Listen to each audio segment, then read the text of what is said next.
Bienvenidos a una nueva entrevista del diario Conclusión. Estamos en esta oportunidad con Edgardo Manero para abordar distintas cuestiones de la política, de la sociedad argentina e internacional. También hay muchos aspectos para recorrer. Un filósofo, sociólogo rosarino, formado en la UNR, pero que ha trabajado y trabaja en Francia, en París, en diversas universidades, investigador. Bueno, muchas gracias por estar aquí con nosotros. Soy yo el que le agradezco. Bueno, como decía, hay muchas cuestiones para abordar y bueno, uno de los temas que hablamos fuera de aire, que estás tratando, es la cuestión del ambiente y es algo muy actual el tema que venimos padeciendo los rosarinos, el tema de las quemas, y cómo se protegen los recursos naturales. Y cuál es la importancia que le da el Estado, la política, a esas cuestiones, ¿no? Mirá, yo creo que en tu pregunta hay diferentes cuestiones o ejes para interpretarlo.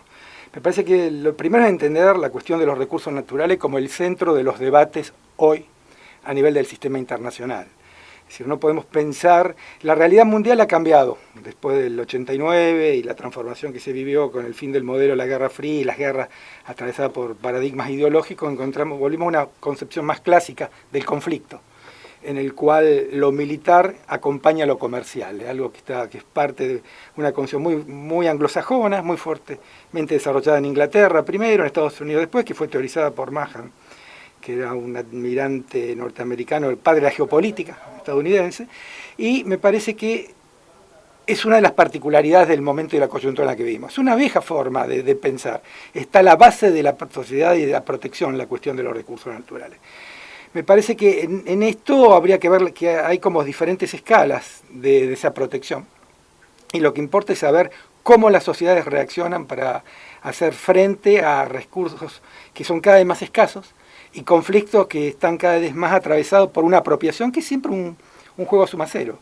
Más allá de lo que se haya pensado tradicionalmente y la confianza ilimitada en la tecnología, esas miradas neopositivistas que piensan que la ciencia permite alcanzar y autonomizarse, que es verdad, la ciencia ha permitido independizarse de la fuerza de trabajo, fundamentalmente más que de los recursos naturales, lo cual es una especie de paradoja súper interesante para pensar el mundo del trabajo hoy.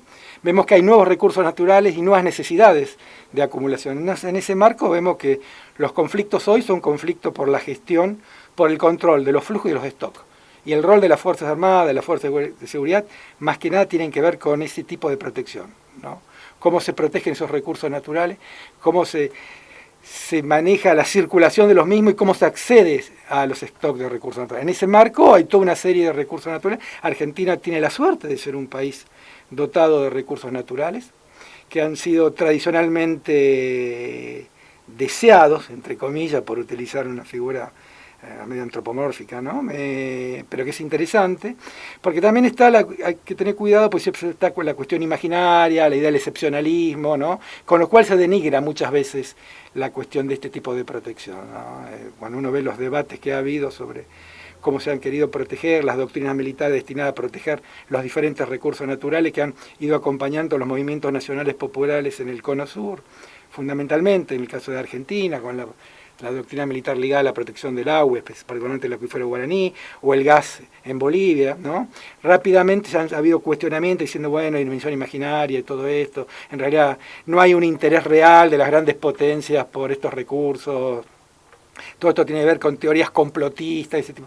La cuestión es mucho más compleja, ¿no? Hay, por supuesto, miradas complotistas, pero también hay un deseo real de pensar y de la apropiación de esos recursos. Hoy por hoy, más que nunca, hay una especie de neorrealismo en el sistema internacional, en el cual la lucha sigue siendo la apropiación por recursos, cada vez más escasos y cada vez más importantes. Van mutando, van cambiando esos recursos, pero desgraciadamente vivimos una especie de juego a suma cero, en el cual variables como la demografía, el ecosistema pesan cada vez más y el panorama es bastante apocalíptico. ¿Y hay una protección real de los recursos en Argentina? Mirá, desde el punto de vista del deber ser, Ha habido intentos, el Consejo Sudamericano de Defensa, la escuela, las modificaciones que se han llevado adelante desde el kirchnerismo para modificar las doctrinas militares que se habían gestado durante la época del kirchnerismo y de la alianza, profundamente ligadas a las nuevas amenazas, básicamente terrorismo, narcoterrorismo y criminalidad organizada, funcionales al modelo de hegemonía americano, estadounidense. Implicó una búsqueda de un nuevo paradigma, en el cual se sumaron diferentes, por motivos muy particulares, ¿no? La Escuela Superior de Guerra brasileña tiene un modelo largo de reflexión importante desde los años 80, basado en la protección del Amazonas y los recursos de lo que serían las prioridades militares, después extendido a lo que se llama la Amazonia Azul, la cuestión del Atlántico Sur, la reserva petrolera. Hay tradiciones muy diferentes que se encuentran en ese momento tan particular de la historia latinoamericana, que fue la primera década del siglo XXI, en el cual se llegan a casi una nueva doctrina donde confluyen diferentes tradiciones y diferentes intereses. La necesidad de refundar lo militar que se ve en Venezuela con el chavismo, una nueva alianza, una formación de un nuevo tipo de Estado plurinacional en Bolivia, dándole un rol importante a los militares, y la Argentina, la intención de buscar y darle una función a los militares para sacarlo de la seguridad interior, como se había querido intentar durante el menemismo y la alianza. Bueno, entonces confluyen en un intento de darle doctrinariamente una centralidad a este tipo de cuestión. Eso desde el punto de vista teórico. La realidad es mucho más difícil. Es decir, salvo el caso brasileño, que realmente ha tenido una experimentación, porque de larga data han trabajado sobre cómo hacer frente a este tipo de problemática. El resto de los países latinoamericanos no han pensado ni a nivel táctico, ni a nivel de armamento, una modificación real de cómo proteger estos recursos. La realidad más evidente es la del saqueo y la depredación en la cual vivimos los argentinos en nuestra plataforma continental. Sí, el desastre ecológico que estamos viviendo con la explotación tanto por los pesqueros de la Unión Europea, fundamentalmente España, pero también por los chinos, ¿no? Con la búsqueda del calamar, fundamentalmente, bueno, lo que esto implica desde el punto de vista ecológico. Bueno, ahí tenemos un mejor ejemplo de que se ha dicho mucho y se ha hecho poco con respecto a este tipo de problemas. Sí, Argentina es un país rico en recursos de todo tipo, marítimos, terrestres, bueno, y es uno de los elementos que generan mayor, digamos, interés por parte de los países del mundo, de todos los países, incluso los desarrollados, los recursos naturales. Bueno, Argentina está desarrollando o empezando a desarrollar el tema del litio en el sur. Bueno, ¿qué papel puede jugar eso en los próximos años, sobre todo para el país? Yo creo que la primera cuestión es entender que vivimos un proceso de maritimización del mundo, ¿no? En términos geopolíticos, los mares tienen, si el control de los espacios fluidos, por llamarlo de alguna forma, que los términos se utilizan, este tipo de debate, tienen que ver tanto con lo aéreo como con el mar, como con el ciberespacio, las cuestiones ligadas a las nuevas tecnologías. En ese marco hay toda una especie de carrera, una puja hacia la Antártida, que va a ser el gran terreno de disputa de los recursos naturales, en el cual la geopolítica local, y nosotros tenemos un conflicto importante, un territorio nacional ocupado por una potencia colonial, que es Malvinas, y que es la puerta de entrada, que tiene que ver con una lógica importante de proyección de fuerza, de control en un conflicto global en el cual el mar cumple un rol cada día más importante. Se ve en la proyección de China, con las islas artificiales, con la creación de portaaviones. Hay que entender el rol que va a ocupar el mar, que es una vieja discusión geopolítica, que es muy importante volver a entender cómo funciona en Estados Unidos, en este almirante Mahan que ya había dicho, esta idea de pensarse como una isla, no es nuevo esto. Lo que se ha acentuado, se ha profundizado con el rol que está jugando China en el nuevo contexto, con la circulación de flujo de stock, con la cuestión de la maritimización del mundo ligada a las exportaciones, que la globalización como proceso y no como ideología trae aparejado. Y bueno, hay una realidad geopolítica. Argentina con el control de la Antártida, con el problema de Malvinas, con el estrecho de Drake, con una plataforma continental muy grande, que generalmente se piensa que Argentina ha vivido de espalda al mar. No es tan así, es mucho más complicado, no es tan mecánico, tan binario este modelo. Pero la realidad es que Argentina ha descuidado, y creo que el mejor ejemplo es el saqueo. Si no hay otra palabra para explicar lo que estamos viviendo en los mares del Atlántico Sur, ¿no? Y muchas veces se crea esta dicotomía entre ambiente y desarrollo. ¿existe realmente o es una cuestión que va una de la mano de la otra? Si lo vemos como se presenta ideológicamente, esto hay como una especie de neodesarrollismo por un lado y por el otro lado una especie de protección, casi una especie de lógica puritana de la defensa del medio ambiente, que termina siendo disfuncional. La contradicción existe. Es decir, porque si uno lee o mira retrospectivamente lo que ha sido desde la revolución industrial hasta ahora, vemos que hay como una especie de relación conflictiva entre los dos aspectos.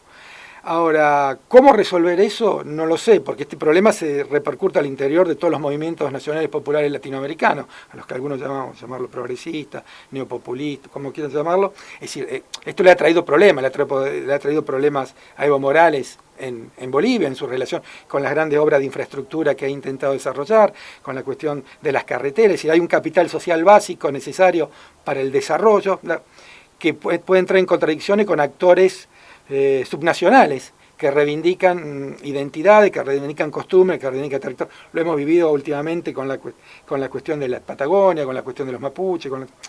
La cuestión es, particularmente, y acá esto yo entraría más en el orden de la opinión, ¿no? Más que del conocimiento, es cómo encontrar una solución entre la tensión que esto necesariamente provoca.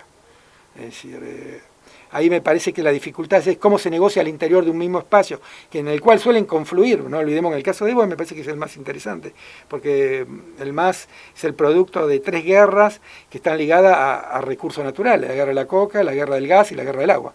Las 3 guerras, se llaman este nombre, lo que muestra la conflictividad en la cual están insertos estos recursos naturales en la América Latina, hace que estos conflictos generen bases sociales que los llevan a Eva del poder, que después en algunos sectores se radicalicen y entran en contradicción con estos mismos proyectos, generando fricciones al interior. Yo creo que esto lo vivimos con las pasteras, en Argentina también, lo vivimos también a nivel internacional, cuando reapareció la cuestión del interés nacional, con estos movimientos nacionales populares que generaron un retorno del interés nacional, que aparece contradictorio, y es lógico que los intereses de Uruguay no son los mismos intereses de Argentina con respecto. Vimos la dificultad, más allá de una política de diplomacia presidencial que llevaron adelante Chávez, Lula y el resto, no lograron sentarlo en la misma mesa a Tabaré y a Néstor.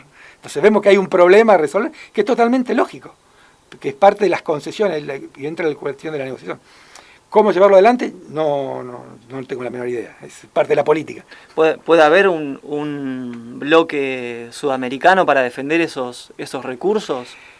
Yo creo que primero creo que fue necesario. Creo que el Consejo Sudamericano de Defensa, que se genera en 2008 bajo iniciativa de Brasil, con una fuerte presión de Chávez también, que aspiraba hace mucho tiempo a una especie de organización del Tratado del Atlántico Sur, independientemente de la OEA, de Estados Unidos, y también que movilizar, articular un espacio de protección en ese espacio de paz, como se lo llama generalmente el Atlántico Sur, era un viejo deseo. Viejo deseo de los nacionalismos populares en América Latina, ¿no? Y no solo, también la geopolítica brasileña ha puesto, pero con otra lógica, más una especie de circulación transnacional, con el eje puesto en su momento en lo que era Rhodesia, África del Sur, en la época del apartheid, más ligado con la lógica de anticomunismo. Pero bueno, hay un espacio como vacío, en el cual hay como un interés del Atlántico Norte, que se ha expandido en un conflicto que ha devenido cada vez más global, con este actor tan transnacionalizado que es China y su presencia en el continente. No, la presencia de China juega un rol muy importante. Sí, hay una necesidad, veremos qué pasa ahora con esto. La semana pasada se vivió lo de la CELAC, hay un nuevo intento de relanzar, lo que pasa es que la forma que dan los nuevos movimientos que van apareciendo como una segunda generación de movimientos populares muestran una dificultad en generar políticas más radicales, entre comillas, no el término radical, o por lo menos definir más claramente cuáles son las condiciones y el rol que juegan la protección de esos recursos, ¿no? Me parece que ahí hay una dificultad, hasta dónde se puede llegar en esa protección, y a un interés. El juego hoy por el litio, el juego de la embajada de la semana de Estados Unidos, en ese contexto, tiene que ver con la cuestión del litio. Hay un interés real por el litio argentino. Esto no es parte de una teoría conspirativa, no tiene que ver con cuestiones de lecturas tradicionales, de las viejas concepciones imperialistas, pero hay una necesidad real por el rol que están jugando, y hay una disputa de poder con actores en una especie de juego multipolar en el cual los Estados Unidos están jugando muy fuerte en América Latina y China también. Juegan todos. ¿Y eso se puede agudizar, digamos, en los próximos años como un conflicto un poco más importante y ya dentro del territorio argentino? La predecibilidad es el aspecto más débil de las ciencias sociales, de la ciencia en general, de toda la ciencia, ¿no? Pero sobre todo en las ciencias sociales es muy evidente. Yo no lo puedo. Lo que hay es tendencias. La tendencia mostraría que hay ciertos recursos, de los cuales el litio, entre los cuales, que se vuelven cada vez más necesarios, y hay un interés geopolítico evidente. Hay una política de apropiación de tierras, de la cual China participa activamente en las periferias, en las diferentes periferias globalizadas. África es el mejor ejemplo de la política china, América Latina. Pero no solo, también lo vemos Corea del Sur, lo hace Arabia Saudita, Japón. Es decir, una necesidad de comprar tierras, disponer de recursos naturales para pensar problemas globales como los problemas de las hambrunas, ¿no?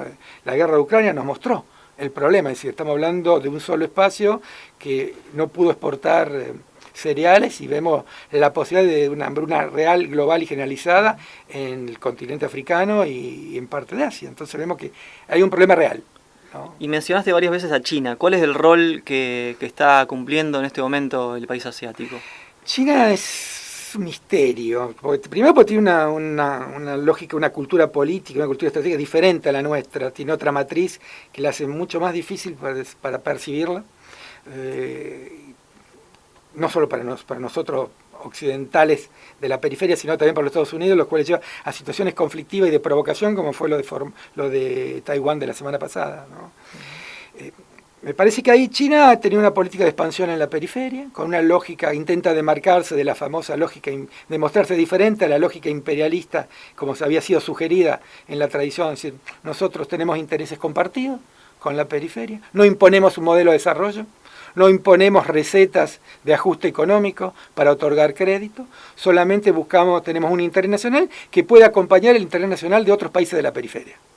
Ahora, la mirada retrospectiva hace que si en eso es realidad, China es un actor globalizado que ayuda a diversificar las relaciones de dependencia de los países periféricos, también es realidad que el modelo de desarrollo de China tiene como consecuencia poco alto, muy bajo incorporación de valor agregado. Es decir, estamos vendiendo, no ha cambiado, es decir, con respecto, seguimos vendiendo cereales, seguimos vendiéndole, hay a veces desfasajes en la cuestión de los términos del intercambio con China, no necesariamente favorable siempre para los países del sur, de Latinoamérica, pero es verdad que se ha convertido por una cuestión proveyendo capital financiero y tecnología en el gran actor, es decir, no solamente con los países que se muestran como, digamos, más críticos a la relación con el occidente tradicional, sino también para otros actores que han sido tradicionalmente asociados directos. Yo pienso Colombia y Chile, dos países que han jugado un rol importante, que han aparecido como aliados tradicionales de los Estados Unidos en el subcontinente, y sin embargo se han abierto a la política de Chile. El caso de lo mismo podría ser algo parecido a Argentina durante poco Macri. Macri no tiró abajo los acuerdos comerciales que se habían gestado con China. Entonces me parece que es una buena oportunidad. Yo creo que el interés nacional de un país como Argentina tenía que ser tener la capacidad de defender su interés y jugar con los diferentes actores en su función, sin alinearse directamente con ninguno, sino al contrario, saber capaz de poder, un poco la política que ha intentado llevar adelante Brasil durante la gestión de Lula. Me parece que ese es un buen ejemplo, de jugar sin caer en una nueva relación de dependencia, diversificar la dependencia, por llamarlo de alguna forma, como una vieja categoría de un gran teórico local, Puig, que había teorizado sobre esto en los años 70, sobre cómo romper, ¿no?, de las relaciones de dependencia para un país como la Argentina. Sí, implica mantener un equilibrio o saber mantener ese equilibrio entre las diferentes potencias de Estados Unidos, China, claro. Puede ser también una situación problemática para los gobiernos, ¿no? Sobre todo los de los países menos desarrollados como Argentina o el resto de Sudamérica. Yo creo que por eso es necesario la integración. Es decir, la paradoja de la integración es que la integración en teoría es una forma de reducción de la capacidad de autonomía de un Estado, porque tiene que acordar con otros, pero en la práctica el espacio sudamericano mostró que era una forma de maximizar las posibilidades de insertarse en un sistema internacional profundamente asimétrico, profundamente globalizado y que es interesante porque casi todos los modelos binarios de interpretación de las ciencias sociales que se habían generado desde el siglo XIX hasta ahora explotaron. La burguesía proletariado, ¿no? Por dar un ejemplo, desarrollo, subdesarrollo, es decir, hoy las sociedades del norte hegemónicas tienen espacios fuertes de su desarrollo al interior de su propia sociedad, ¿no? Campo-ciudad, ¿no? La mayoría de los modelos binarios han explotado, sin embargo el centro y la periferia siguen apareciendo como dos elementos que organizan. Yo hablaría de centros y de periferias, más que nunca en plural, no por una cuestión de moda de meterle la S a todo, sino porque realmente las periferias se han diversificado, han sido siempre diversas, más que nunca ahora, siempre lo han sido. Pero ese modelo binario todavía sigue estando fuertemente presente, ordenando el sistema, ¿no? Mostrando que la hegemonía en el sistema internacional sigue estando y que los estados se siguen instalando, articulando y posicionando de forma jerárquica. Y el conflicto entre Rusia y Ucrania, ¿qué papel cumple en el panorama actual? Porque se planteó en alguna oportunidad que podía ser justamente una chance para Argentina para exportar distintos productos. ¿Cómo queda Argentina con este conflicto? Yo creo que el problema de la situación argentina es compleja porque por un lado, un análisis más simplista es, sí, es verdad, es decir, Ucrania jugaba el rol de exportador de cereales fundamental, importante, es casi un competidor, ¿no? Es decir, las praderas de Ucrania, las praderas del Mississippi, la pampa húmeda argentina son casi muy equivalentes, tienen muchos elementos en común, ¿no? Y eso nos permitía una oportunidad, pero del otro lado está la cuestión del aumento de los costos de los combustibles, ¿no? Entonces me parece que la ecuación no es tan mecánica como me parece. Es verdad que hay sectores que se han salido beneficiados, indudablemente los sectores que han exportado cereales, pero sabemos también la dificultad que tiene el Estado para apropiarse de esos excedentes, ¿no? Entonces me parece que el debate de fondo es, sí, es una oportunidad, pero ¿para quiénes? No sería la pregunta que vamos a hacer. Si lo vemos en los debates actuales sobre la cuestión de los dólares, de la liquidación. Me parece que ahí hay un debate de fondo, ¿no? Que tiene que ver con la capacidad que tiene el Estado argentino de aprovechar una coyuntura. Es decir, desde el punto de vista global, la coyuntura puede tener algunos elementos, más allá de la situación inflacionaria general, estas situaciones de crisis, de reacomodamiento del sistema internacional con diferentes actores que están jugando en este juego, que es un juego que aparece claramente suma cero para el caso más fuerte para ver los efectos que ha tenido, el rol subalterno que está teniendo la Unión Europea en este juego. Es decir, cómo se muestra claramente el corrimiento del eje de la organización del poder del Atlántico hacia el Pacífico y hacia Asia. Es decir, el mejor ejemplo es la paridad dólar-euro. Hace 8 meses, por un año, había una diferencia de 15% entre las dos monedas y ahora totalmente desapareció. Es decir, la principal víctima de este conflicto es la Unión Europea, que quedó entrampada por una cuestión básicamente ideológica, ¿no? Por su relación con el modelo occidental, con los Estados Unidos y con una ideología que ha atravesado toda la clase política, que los americanos llaman la teoría del enlargement, de concebir que solamente puede haber una universalización de un modelo estructurado sobre un modelo de democracia, la democracia liberal representativa, y un modelo de economía, que es la economía de mercado, tal cual como la considero. La imposibilidad de pensar formas alternativas a ese modelo hace que la Unión Europea haya terminado imposibilitada de entender la dificultad de los distintos actores que están jugando en este modelo y las consecuencias que puede tener, no para la Unión Europea en general, sino para una parte importante de la sociedad europea, los sectores populares de los países europeos, la crisis y la guerra, que es lo que finalmente la están pagando, con la inflación directamente. Si la degradación de las condiciones de vida de la sociedad europea hoy, yo te diría que son las más fuertes desde la posguerra. Y después está el tema de cómo se distribuyen esos recursos de las exportaciones, de los productos que son de los recursos de cada país. Bueno, que ahí juega un papel importante cada gobierno y bueno, y la ideología, ¿no? Justamente de cada gobierno. Sí, yo creo que la cuestión, por eso hablaba de la apropiación de los excedentes que se genera. Yo creo que es un problema, no sé si solamente es un problema de ideología, también creo que hay un problema, yo no soy un voluntarista, pero creo que la cuestión de la voluntad juega y de la cuestión también de cómo se consiguen, cuáles son los intereses nacionales en general y cuáles son los diferentes intereses que se articulan en esa disputa que de última es una disputa por el poder. Por eso ponía entre comillas la cuestión de la ideología. Es decir, acá es un problema de poder, ¿no? Independientemente de cómo queremos pensar, de qué concepción, de qué modelo, de qué paradigma, ¿no? Es decir, bueno, me parece que ahí está el problema.